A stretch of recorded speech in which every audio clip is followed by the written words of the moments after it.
Welcome to Texas Bodybuilding News. I'm your host, Jason Martinez. Today's segment, one-on-one with Jason, we got Candace Foxx, WNBF pro figure and fit body pro. She's a very interesting backstory of how she got into the fitness industry as well. And we kind of hit off last time we had her podcast, and it was pretty interesting. And I wanted to bring her on my podcast to kind of talk about her story and how bodybuilding, changed her life and how she got into, also you're promoting shows now and Yes. you're a judge and stuff like that. So, welcome, Kendra. Thank you. No Thank you problem. for inviting me. So let's start it from the beginning. Okay. How did it go? How did we get into it? I was never into fitness or anything like that. My mom pretty much didn't allow me to get into sports or anything.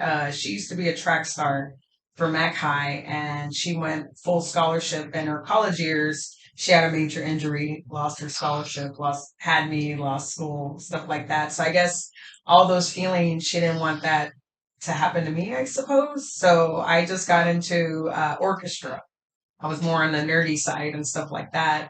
I didn't get into fitness until way later after I got out of college. My mom had got diagnosed with cancer. I was going to school at the time for my political science degree, history, and a minor in history and art degree. So the times that I would spend studying for my, classes and stuff, I started looking up to see what was going on with my mother with her cancer diagnosis because back in those days, it's pretty much a death sentence. I mean, now if they catch it on a timely fashion, they're more than likely to survive and stuff. So I started realizing that even though I corrected a lot of things of my terrible childhood, the past drug abuse and stuff, I was still not living a healthy enough life that I could be the next one if I didn't clean up my own diet and stuff like that. So that's when I got into eating clean, which was as natural as possible. And I lost 45 pounds because before I was going to the gym and doing everything like everybody else was, going to all the classes, wasting all this time doing all these crazy things, and I wasn't getting the results I wanted until I started eating clean, no supplements, something like that, and I got ripped, and that's what started everything. I got all this muscle out of nowhere. Well, I think most people don't realize is you can be in the gym, do your cardio, you can do everything, but if nutrition ain't on point, Yes. that's not fixed. It ain't gonna change anything. And then I keep on telling my clients, I'm like, I keep telling you guys, it's 80% your diet. We're not lying when we're telling you that. I spent basically 6 months going through all the misinformation and not getting the results I wanted until I hit that, which was eating as natural as possible.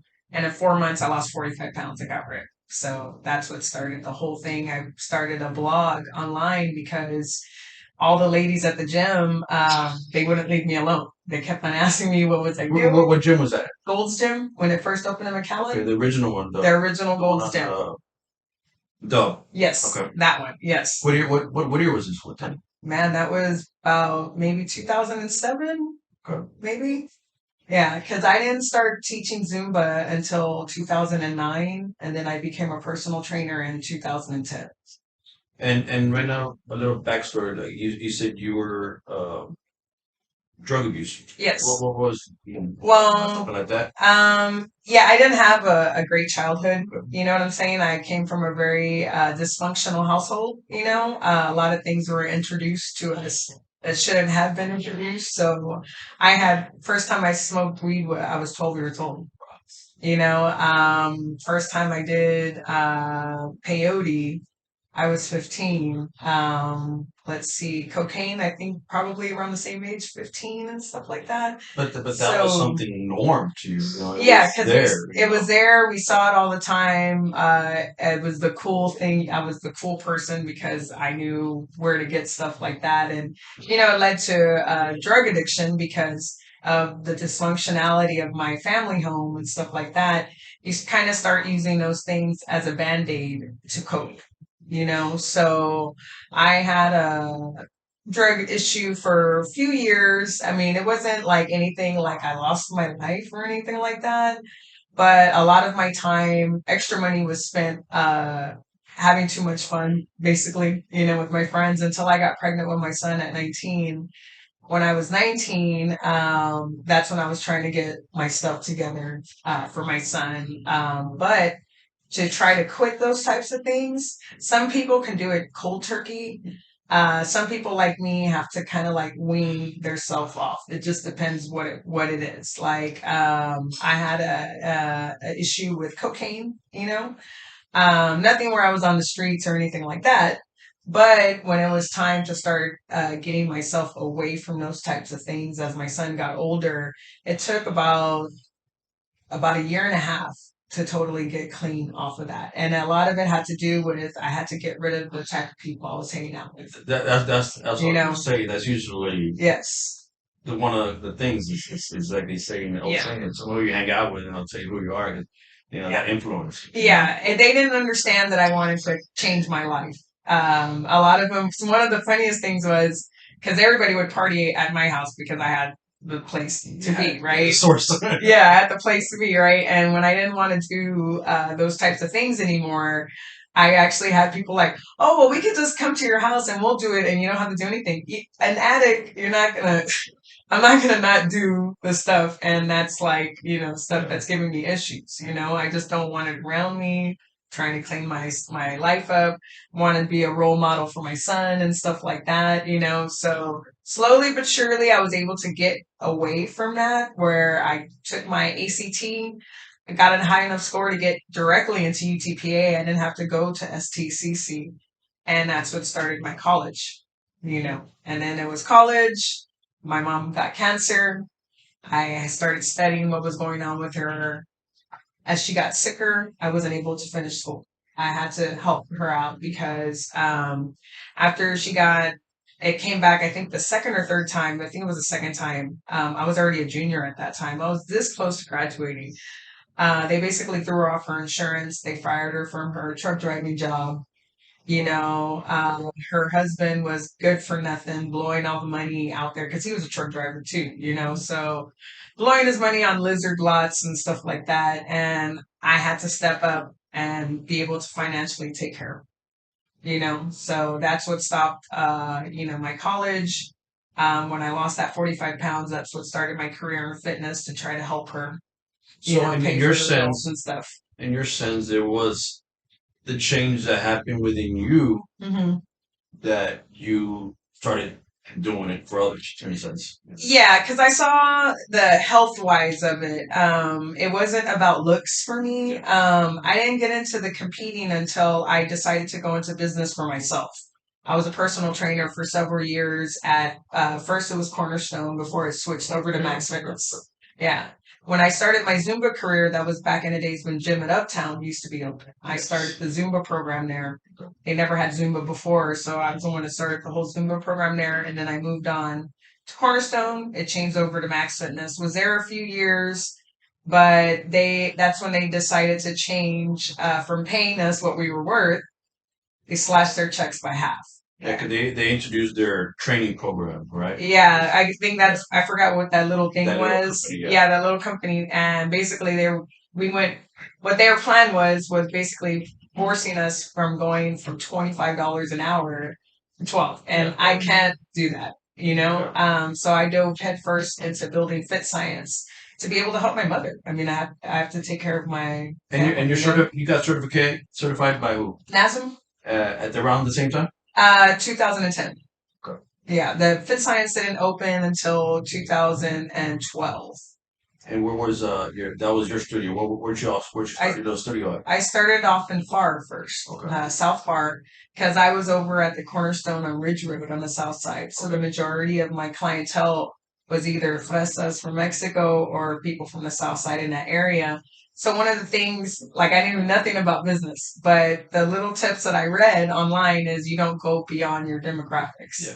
So I opened up in South Park. I was within my range of what I could spend, because I only started my place with, I think, $4,000.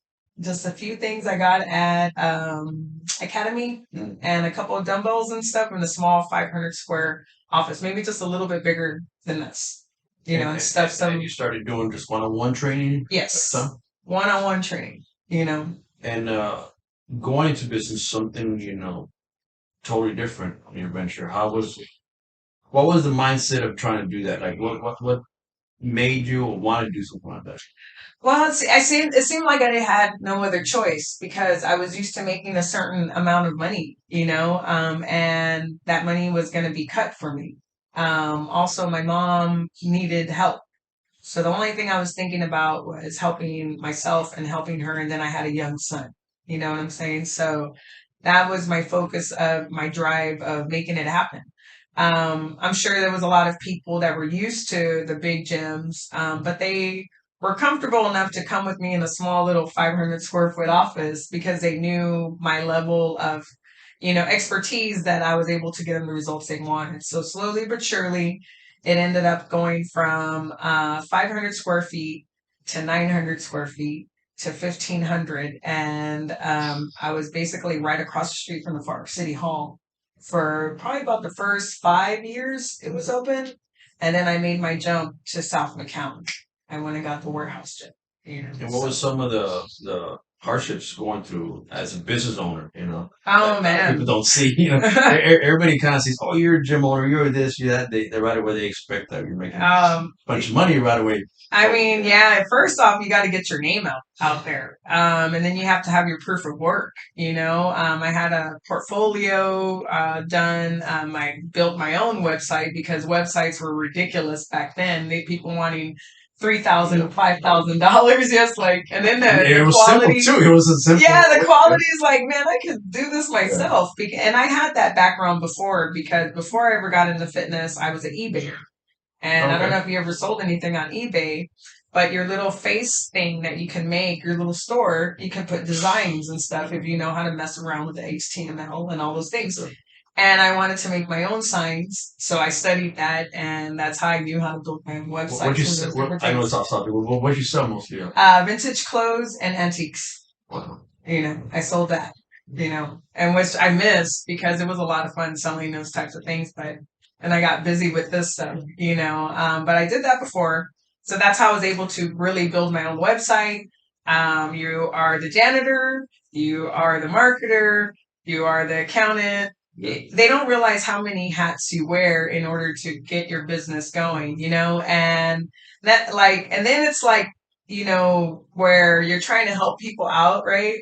And you're trying to like give them their diets and all these other things, and then to find out that they're selling your diets cheaper behind you and stuff, and it's like, even back then? Yeah, even back then, man. It's just, but what can you do? I mean, you just got to keep on persevering. I mean, if this is your goal, it was really my goal to have my own place because when I worked at those two gyms, I mean, I'm glad that I built the Zumba program at Gym in Uptown and gained the experience of working with clients at Max Fitness. But there was just so much drama in those gyms. It was like I've worked in the nightclubs before. It was like working in another nightclub.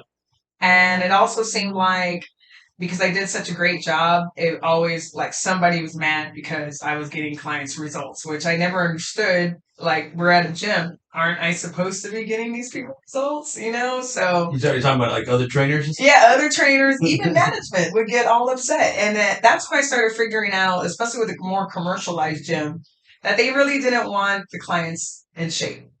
They wanted me to slow down, and this was when I was at Max Fitness. They wanted me to slow down the transformations I was doing, and I was like, I just couldn't bring myself to be like that because, like I said, I lost my weight from a health perspective. My mom got cancer. I felt it was completely wrong that I got this in this career to screw people. And that's something that they actually told you? Yeah, they told me that I needed to slow. Wow. Yes, that they felt that I was losing too many clients because I was getting their results too fast, and I wasn't actually losing clients. I was actually packed with clients. Because when one leaves, five more will be coming in wanting to talk to they're me. looking at like long term, trying to keep a client long term or something. Yeah, but I would always get new clients, and I would always be so packed with clients that whenever they would set me up to do fitness assessments for the extra hours, I was selling to the other trainers because I couldn't take any more clients. So I didn't understand what they were saying about that I wasn't bringing money. Like wow. They were that greedy. I mean, pretty much, As corporate It was amazing. So I was really focused on having my own place to be able to work in peace and quiet, really, and it's like there's nothing like having your own place. You know what I'm saying? And you could, True. yes, there's nothing like that. And then where you can actually give the clients what they want without other people putting their 2 cents where they don't even know what the hell they're talking about, or they're trying to sabotage your client. You know what I'm saying? So having my own place, it's been tough, but it's been a blessing. Now that I have the bodybuilding show, now I train in other gyms. Now it's that took time to get used to because I had been in my own place for 5 years straight.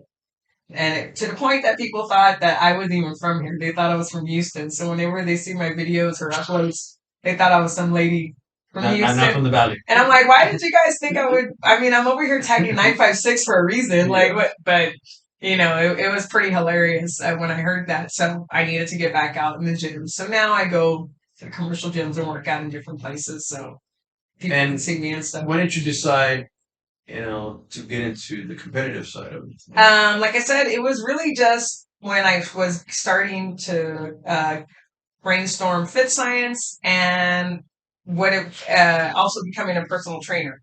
I was good, but I wasn't getting. This was before I was always packed with clients, right? I was good, but I wasn't getting the reception from the people at the gym, and it was pretty funny because there was this one guy there, and this is when it was still Cornerstone, right? Before it switched over to Max.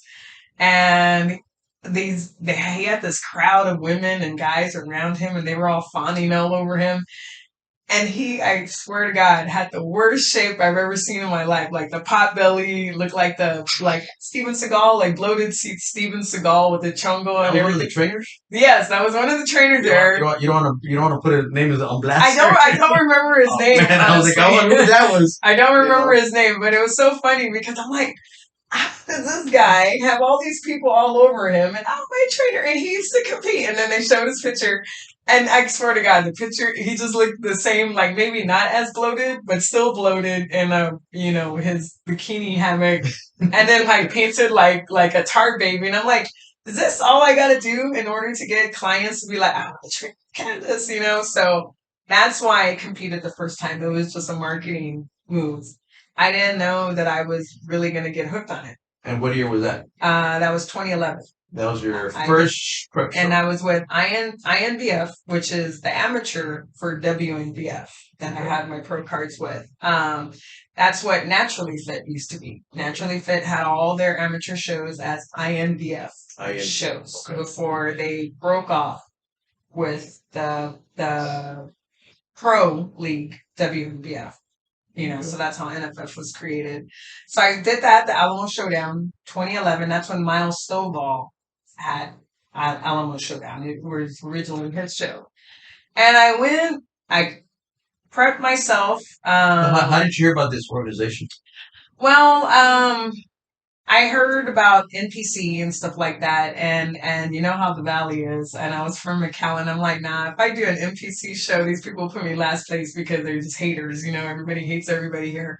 So I'm like, let me look for something that's on the outside and, and that's natural, because why would there only be NPC shows? There has to be other shows. I've always tend to think outside the box. You know what I'm saying?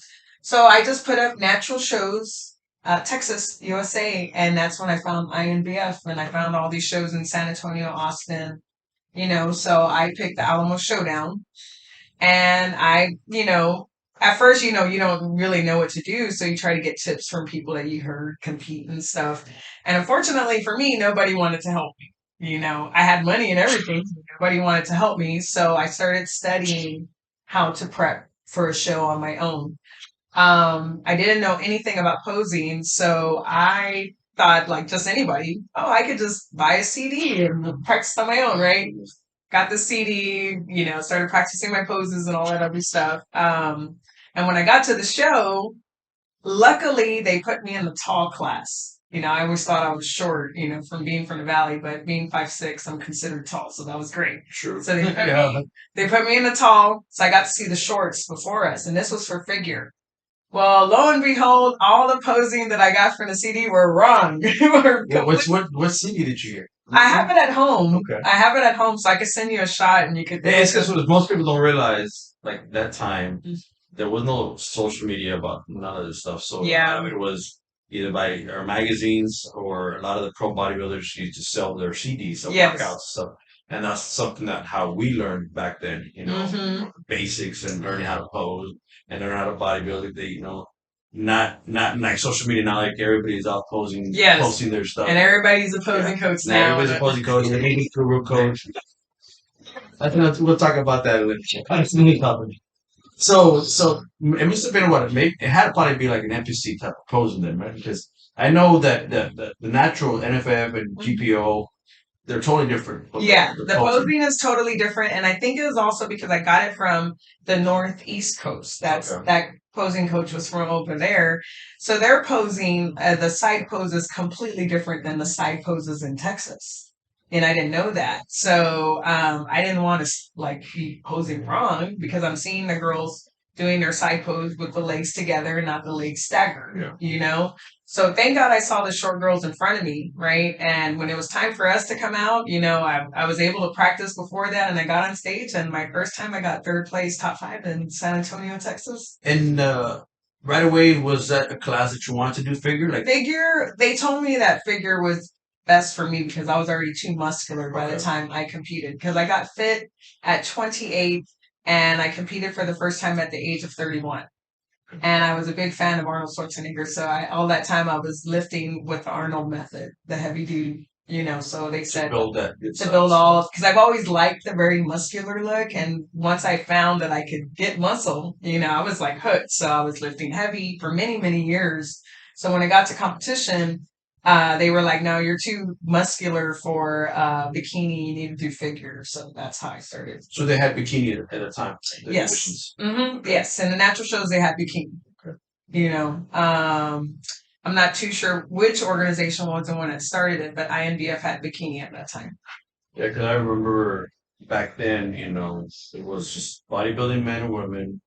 And I think they started with fitness, then they added figure. In our organization, FBC, I think bikini came later, and then men's physique came later. Yeah. So it's I know different organizations that have their different divisions also. Yeah, I believe they also in that because that's what name's Garrett Manning. I think he was an 8-time champion for men's physique. That was his first show also at the INBF. So they had men's physique at that show too. And you said you prepped yourself. What was some of the obstacles? Because prepping to lose weight and trying to prep to do a show to get stage lean. Yeah. How did you? Well, what did you do different? Like, how did you learn what to do different? Well, there was a lot of great ebooks out there that I ordered that really taught me about the nutrition part. That's what I did first because I didn't want to do just the regular old cookie diet where it's just chicken, broccoli, and rice. You know what I'm saying? So basically, this one person that I got his ebook broke it down how I needed to take my BMR to get what my basal metabolic rate was, depending how fast I needed to lose, what my caloric intake was going to be, what my carbs were. So it was all calculations, so I calculated how much carbs I needed. I calculated how much protein I needed in order to maintain my muscularity and stuff. And then that's when I started figuring out like, wow, I can also play around with fats and stuff like that because you need those types of things to nurture the muscle and stuff, So I started from there, and basically what the ebook just told me is once I plateau, check out, my things on my own. So I was going and taking the InBodies, stuff like that. Like first it was probably every 2 weeks I would go. And as long as I kept on losing, basically this person's ebook told me, don't change anything until you plateau. Yeah. Once you plateau, then that's when you probably need to reconfigure, check your body fat, see what you're doing. And so it was basically like that, So I learned strictly from, I guess the nutrition facts. And then I started exploring with more types of vegetables and things like that to get the excess water out, how to clean out the digestive system naturally, stuff like that with aids of other things that you might be able to take, So as I would get closer to show, different types of things would be taken out and some stuff put in as I would get lower and lower. Now as I progressed, I remember there was a time that, I would probably be maybe low carbing for probably the last 6 weeks. And then the last 2 weeks would be keto. But as I kept on growing, I didn't have to get down to keto anymore because my body was able to take more carbs because of my muscularity, where now it's like I eat a lot of carbs and I get really cut because I'm able to, manufacture it a lot better, So I think it's the whole fact that the more muscle you have, the more calories you have to gotta take in. maintain. So And then every year you got to grow more and more muscle. You want to make it to pro, you got to listen to what the judges are telling you.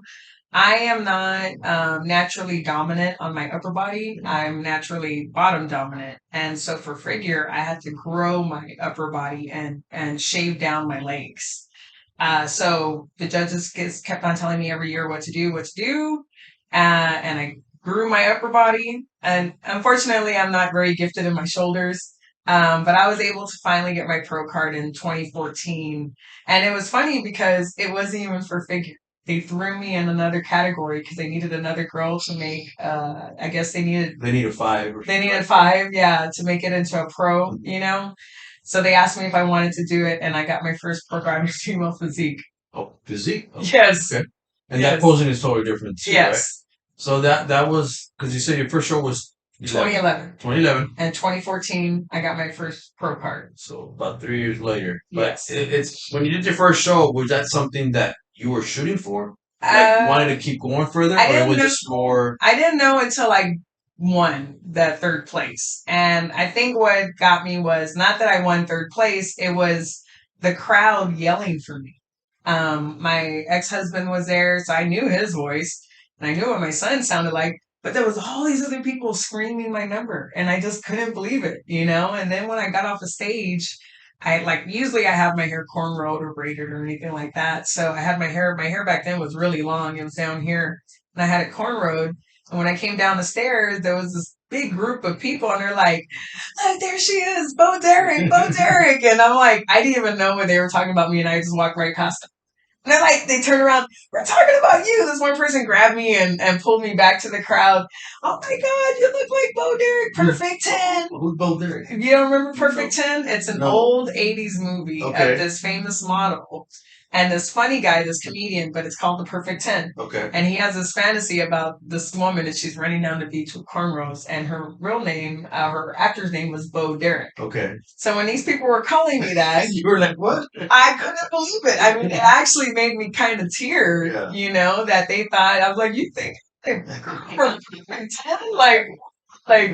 that, I think that's what it was the admiration I got from other people. That, wow, maybe I am good at this. Maybe I need to keep it going. This is something. So usually when I tap into something like that, I'm like, I think this is a pathway I'm supposed to take. So then I did my second show with INBF. Was with INBF. Yeah, it was the Naturally Fit Games. Okay. I think it was the first year that they came out. I didn't do too well at that show, but at that show, that's when I saw basically where you needed to be in certain cliques in order to move up, and I was the odd person out. But you were still doing figure at the time. Yes, okay. I did figure at that show, and I didn't do too well. That was way before I got to the pro card. 3 years later. So that was 2012. Now that show, when I got my judges' results, they were telling me that I was too muscular for the organization. That's why they. Oh, really? Yeah, so that's why I got such a lower spot. I got like 5th place. No, actually, I didn't even place. I was like last place in that one. And they wanted a softer figure. That's why I placed so low. So they suggested for me to go on to NPC to see how I would do. Okay. So my first show with NPC was the Texas Shredder 2013. Okay. And I got 5th place top 5 at that one. Was that David's? Uh-huh. Sure. Yeah, that's what David did. Was that the first? Because I remember he was with NGA, wasn't he? He used to be a WNBF pro too. Pro too, yeah. Mm-hmm. I don't know if he went with NGA, but I know he was a WNBF pro. And then he went on to NPC later on. you Yeah, know. I know he So did his show for a couple of years, and then I guess he went back to yeah, WNBF, or now it's NFF, or I don't know where he's at now, but I yeah, know he left NPC. Yeah. yes. Okay, Mhm. so you did the NPC, and so when did you decide to go back to? It wasn't until I was with NPC. After that, I was with NPC for a while, and I would also compete with Musclemania too. Okay, So I did a couple of their shows. I ended up winning, what was it? The Shredder in 2014 for Figure Masters. So that's when I decided to go to Team Universe to see how it would do up there. You okay, know, okay. so right after 2014 Texas Shredder, Team Universe was in June. I went up there my first time. I got 11th place my first time, so I was actually pretty happy that I got to 11th place out of 75 in my category. Yeah. You know, but once I got there, I mean, what I saw in the background and stuff like that, I figured out that with NPC is probably not the route that I wanted to go. You know what I'm saying? So I decided to go back with the natural shows. And that same year, towards the end of the year, was the Texas State Naturals. That's when David left NPC and he went back with WNBF. Okay. And he had the Texas State Naturals at the end of 2014. I believe it was October, November of that same year. And that's when I won my pro card with female physique. Okay. And I got my first pro card with them. And then I continued with WNBF. And I got my second pro card and figure in 2015 in New York City. But so how did they allow you to get two different pros cards? With WNBF, Yeah. I guess it's part of their rules that Okay. I was able to get both, you know. I So it's stayed. so it's not like us in NPC. If you're a pro, you're a pro, and then you Yeah. can go to either division. Mhm. But you got it at I- physique, Physique first. so you could only compete as a pro physique. Whatever. If I was gonna go into a pro show, it was either figure or physique. I couldn't do both at the pro shows. Okay. So I would do sometimes I would do a pro show for figure, you know, depending. And some of the other shows, some of them, all the pro shows didn't have female physique. So only the ones I would go to, then I would do my pro female Figure. physique, yeah, card. But at the World Championships each year, I was pro women's, you know, fit what they call fit body. They call it Fit body. They call it pro fit body instead of female physique. Fit body. Okay. So from 2014. My first pro show with them was 2015 in Atlantic City, New Jersey. I got sixth place out of the pro women's physique. 2016, I got fourth place. So I was in the top 5. And I remained in the top 5 in the World Championships until I think 2018. I got lowered to 7th. 2019, I got 8th. And then 2019, that's when I got the opportunity to get the show. And I retired my pro cards with WNBF because they weren't too happy that I was promoting a show with IFBB Physiques Also, America. so that they did tell you something about that. After a while, yeah, they did, and which for me, it was like I've been a pro with you guys for so long, and you guys never offered me anything. Yeah. I was never a judge with them. I had been a judge with Naturally Fit already by that time for 5 years. I had already been a judge with Physiques America for 3. And before that, I judged with GBO when it first came, when it was first created the first year. Not once did WNBF ever ask To be part of the organization. yeah, you know what I'm saying, or offered anything towards me. So when I met Wayne D'Amelia, apparently this guy was stalking my page and checking out my stuff. And when he got himself in Texas, he was one of the people that he wanted to talk to, and that's how I started judging with them. And then he gave me the opportunity of having a show. So, And what organization is that? IFBB Physiques America. They are basically because you know about the split between NPC and IFBB International. Yeah. IFBB International, IFBB Physiques America is the amateur league for the international. Yes. So that's how they were created. They started in 2017.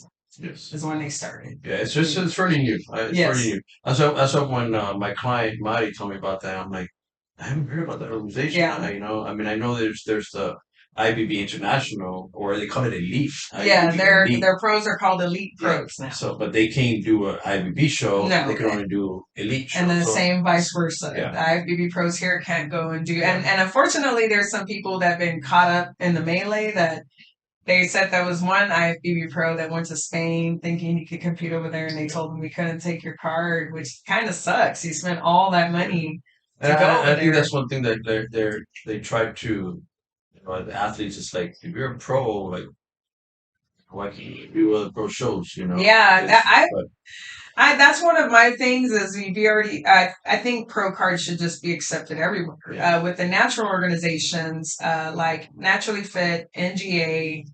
I don't know about Musclemania, but WNBF, NFF, OCB, NGA, you can compete in their shows. If you're a pro, they'll accept your pro cards.